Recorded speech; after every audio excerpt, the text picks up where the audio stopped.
Welcome to the Cheating Secrets channel. There comes a time in a man's life when difficult decisions must be made. For example, should one fight or give up? I believe that nothing could make my wife act the way she did. I had been married to her for 25 years, and we had 3 children. Macy, our youngest daughter, is my little girl, and she's 18. Mike is 20 and serves in the Navy. Jason, our eldest son, is 24, married, and he and his wife have given me 3 grandchildren. I didn't work so hard for so many years, providing for my family, just to walk away with nothing. It wasn't simply about her betrayal, it was about how she did it. After 27 years together, I think she got bored and decided to spice up her life. I'm absolutely certain she thought I was oblivious, a fool who would never suspect she was capable of cheating. I understood her feelings, she was convinced I would never hurt her. Maybe I was just a lovesick fool, or maybe I put my trust in the wrong person. My name is Wallace Banks, and my wife is Marion. We're both 45 years old. Some might call us a middle-aged couple, but I don't see it that way. I run 3 miles a day, eat well, and love my family. Isn't that what a man is supposed to do, take care of his family? Marion had been my pillar of support throughout our 25 years of marriage, and she laid its foundation during the couple of years we dated before getting married. Marion was always the one who held our family together. She was there for every wedding, hospital visit, and funeral. And after all the challenges and hardships we faced, she remained steadfast, like a rock. So why am I sitting here alone in our family home, waiting for the children to come back? Well, here's why. Over the past year, Marion had become somewhat distant. She didn't leave the house as often as she used to, and she seemed to be lost in deep thought most of the time. Whenever I asked her what was wrong, she would simply brush it off or say, "Nothing serious." In the last 3 months, I couldn't ignore her behavior anymore, and I kept reminding her that we were husband and wife. We had always stood by each other, and nothing would ever change that. Then, for the first time in a long while, she smiled. It melted my heart, lifting the heavy weight of uncertainty, and I started to believe that everything would be fine. Marion asked me to sit down and not say anything until she finished. I nodded willingly and sat down. For the next hour, Marion talked to me about her feelings. Much of what I heard was new to me, but I didn't interrupt her even once. She felt stuck in a rut and was losing her sense of self in the marriage. She needed time to rediscover herself. She wanted to live on her own for a while to, as she put it, find herself. Marion explained that she had been feeling out of place for the last few years. Now that our youngest daughter, Macy, was going off to college, it was time for her to live her own life. Finally, Marion told me that she had already found a suitable apartment and would be moving out the day after Macy left for school. I don't remember the moment when Marion finished her long-winded speech and left the room. It was as if I blacked out, and I found myself in a kind of numb stupor. The next thing I recall is Macy leaning over me, gently shaking my shoulder, asking with concern what had happened. It was 2 a.m., and she had just returned from a date. When I looked up at her, Macy gave me a long, knowing look and asked, "Mom told you, didn't she?" I asked her when she found out. Macy replied that Marion had told all of them about her plans to leave about 3 months ago. That I stared at my daughter in disbelief and asked why she hadn't told me earlier, knowing what her mother was planning. She looked away and muttered that Marion had made her promise not to say a word. At that moment, I felt not only that my wife had shattered my trust, but that my children had betrayed me too. They all knew, yet not a single one of them said anything. Much later, I found out they were hiding something else from me as well. But I had a feeling that sooner or later, all of this mess would come to light. Later, I learned that Marion had been having an affair for 3 years, with a younger man named James, who was 33. According to her, my wife at the time felt it was something she had to experience. I didn't have to think about it for long. I decided that neither Marion nor the marriage was worth fighting for. If she wanted a divorce and to leave, I'd let her, but not without a price. The price for Marion would be the house and my pension. She wants to leave. Fine, so be it, but I'm not giving her the house I paid for, just because she wants to move on with her life. I also refuse to pay for her betrayal. So, you sneak around behind my back, decide to leave, and I'm supposed to pay you for all the years you've been lying to me? Not a chance. That's never going to happen. And just like that, with the stroke of a pen, a 25-year marriage came to an end. She left, taking everything that belonged to her or anything I allowed her to have. On that final day in court, I wished her well, walked out of the courtroom, and moved on with my life. It took 7 long years before I saw Marion again. The first thing I did after gaining my freedom was to go deep-sea fishing. It turned out to be one of the best decisions I'd ever made. The solitary, peaceful time spent among the softly whispering blue waves and the playful cries of seagulls. I enjoyed it so much that I sold my old house on land and used the money to buy a new one, on the water. At the same time, I filed the paperwork for my pension, cashed out my account, and planned my next steps. I had $450,000 in the bank, and with the current interest rate, I would be receiving $2,500 a month, for the rest of my life. For my new mobile home, I bought a fantastic 7-meter cabin cruiser that I planned to sail the seas, riding the waves until my last breath or, at least, until I met some long-haired mermaid somewhere. A man can dream, can't he? As they say, the call of the sea was exactly what I needed. Life moves pretty fast, and it's been almost 7 years now that I've been a free sailor, weathered by every wind. I was relaxing, having just finished another 3-month cruise, when I suddenly got a call from Macy. She started asking how I was doing and where I'd been. I asked her what was going on and why she needed me, because her tone sounded like she was fishing for information. Then Macy shocked me by telling me that Marion needed my help. In response, I asked my daughter why her mother, who had been off the radar for so long, suddenly needed me and my help. Ding dong number 2, Macy asked if I knew that her mother had given birth to a little girl. I replied that I didn't. When Macy then wanted to know if I would sit down and talk to her mother, I firmly said no again. That's when my daughter, with anger and frustration in her voice, snapped, asking how I could be so heartless. In response, I asked her how she would describe family members who knew for 2 months that their mother was going to leave their father but never said a word about the betrayal. Then I hung up. The phone kept ringing for the next 10 minutes. Eventually, I'd had enough and turned it off. The next morning, I changed my number and started planning my next cruise. This time, my small but wonderfully cozy, especially without any crazy women, boat would head toward St. Thomas and then set sail for Bermuda.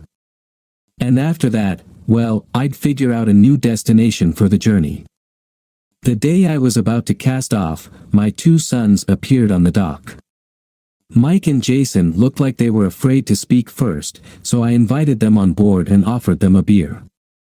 Jason was the first to speak. "Dad, we know we were wrong not to tell you about what Mom was planning, but, honestly, we didn't think you'd take it so hard for so long.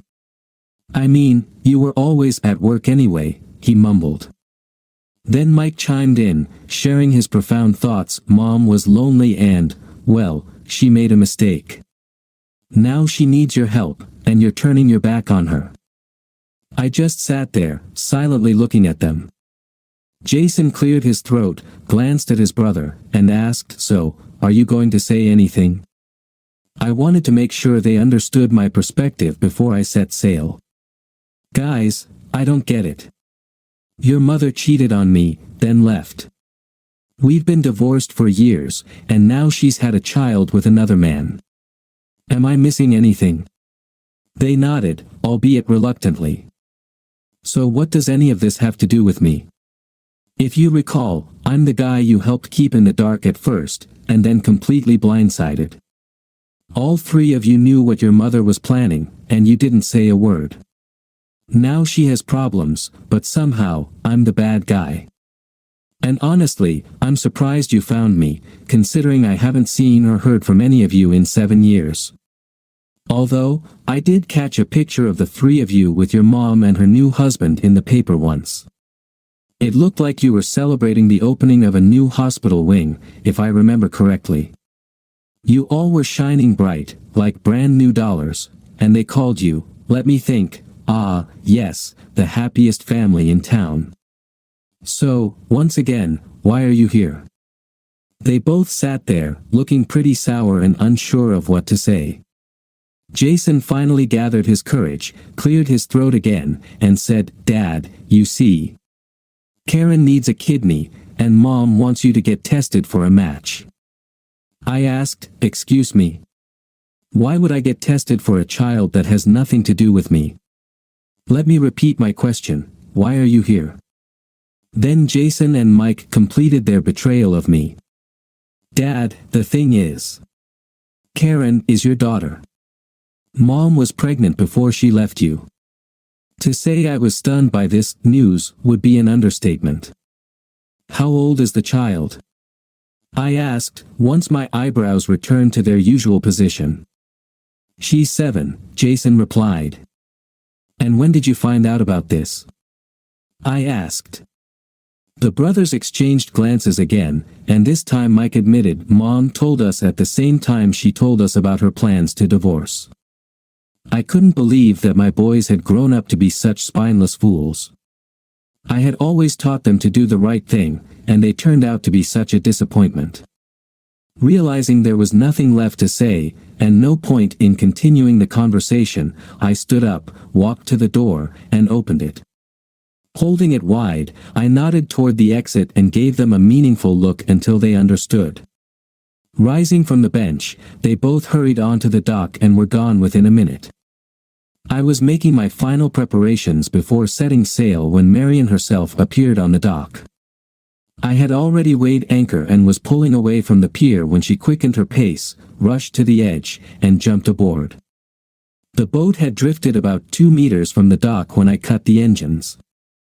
I was just about ready to throw her overboard when suddenly a little girl appeared on the pier, calling for her mom. That I yelled at Marian to get the hell off my boat. In response, she quickly pulled out a pair of handcuffs, as if by magic, and hastily cuffed herself to the deck cleat, sitting down beside it. Wallace, I know you hate me right now, but Marian gestured toward the girl on the pier, her voice pleading, she needs your help. Karen will die without a kidney. Please, don't punish her for what I did. I know you're angry, Wallace, but I also know you're better than this. I looked at Marian and said, no. I'm not the kind, forgiving person you used to know anymore. Inside, I'm dead, and that's because of you. So, no, I'm not going to help you or her. Damn it, I never even knew she existed, and as far as I can tell, you never planned to tell me. So, to me, you and our sorry excuse for a family are dead.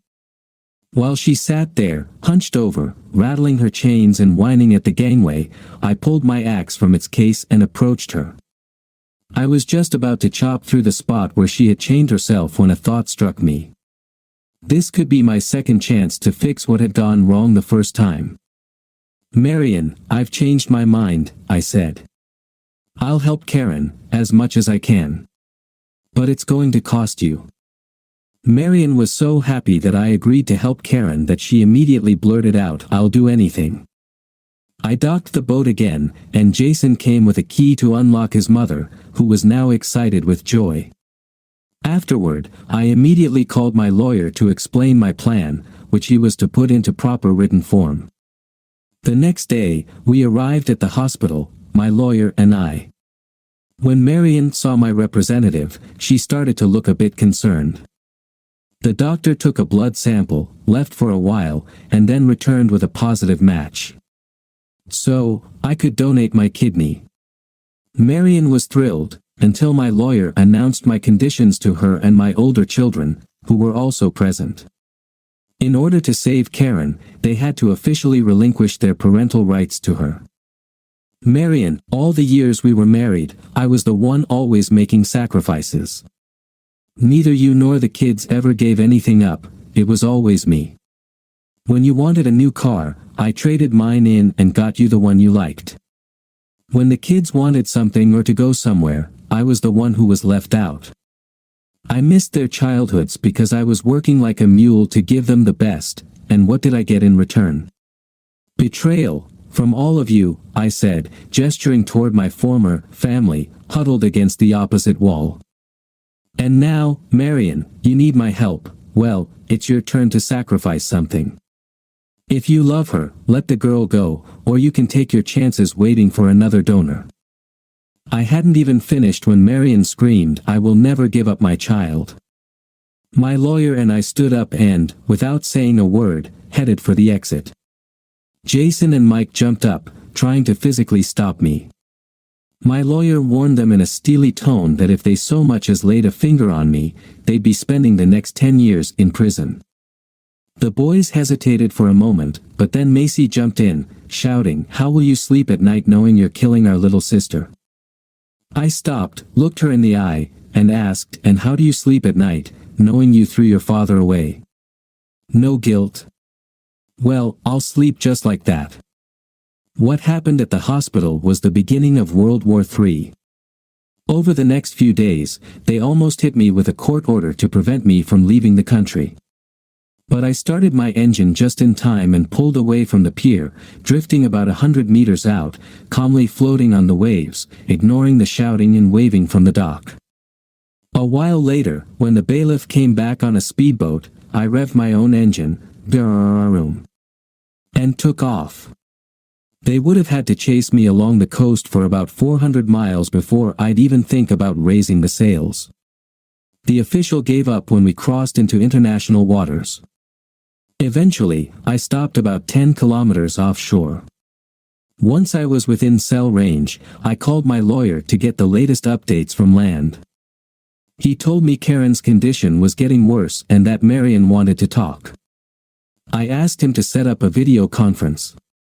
During the call, Marion started by pleading with me again not to go through with what I'd said.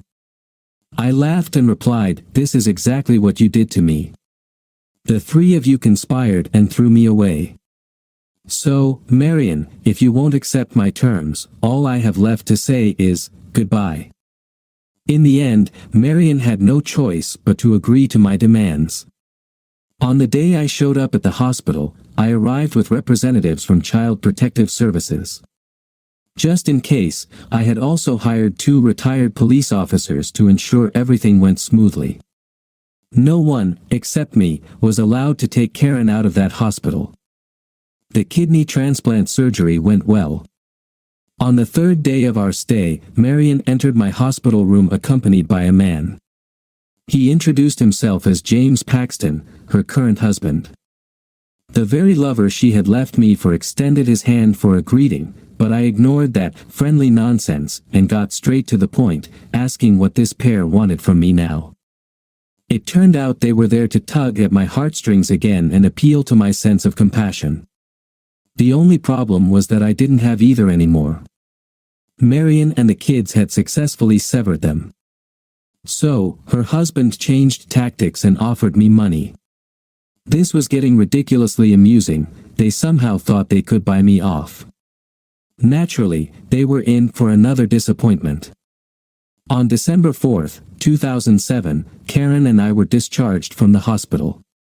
Child Protective Services filed charges against Marion for interfering with the guardianship process.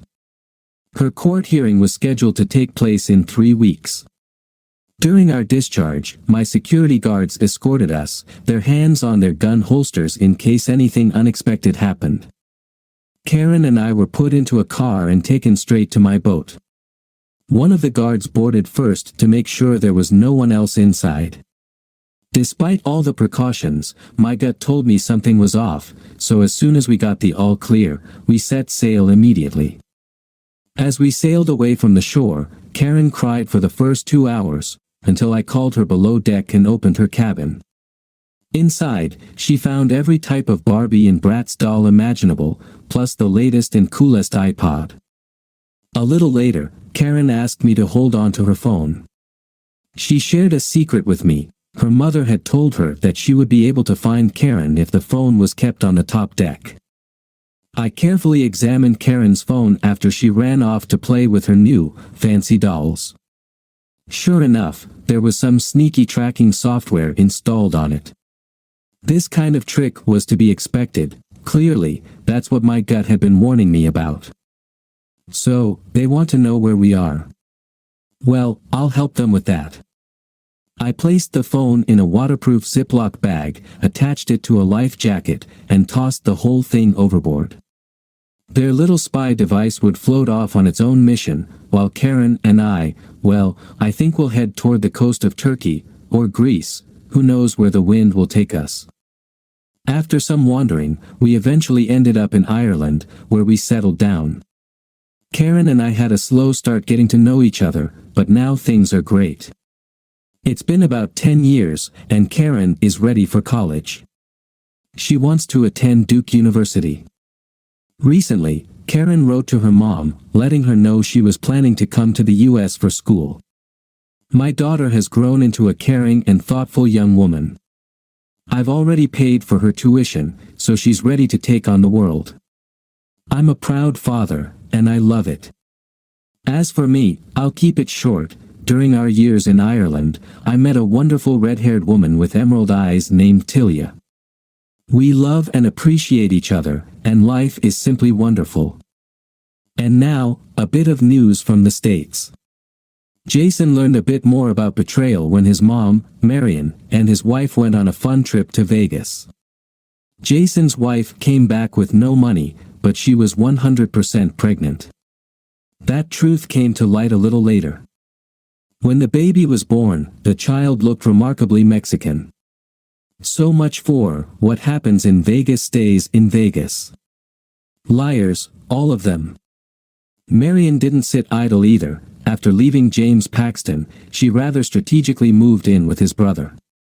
Yep, Marion's always been practical. Well, as the saying goes, there's no accounting for taste. Macy was dumped the night before her wedding. It turned out her fiancé was secretly gay and just hadn't wanted to admit it until his father passed away. Mike, well, he's doing great, I think. He's one of those guys who scrapes gum off walls and subway platforms. You've probably seen those hard-working geniuses in the big cities. As for me, I won't lie, I'm glad life gave me a second chance. Thank you for listening until the end. See you in the next episode of Cheating Secrets. Take care of yourself and your loved ones. Goodbye.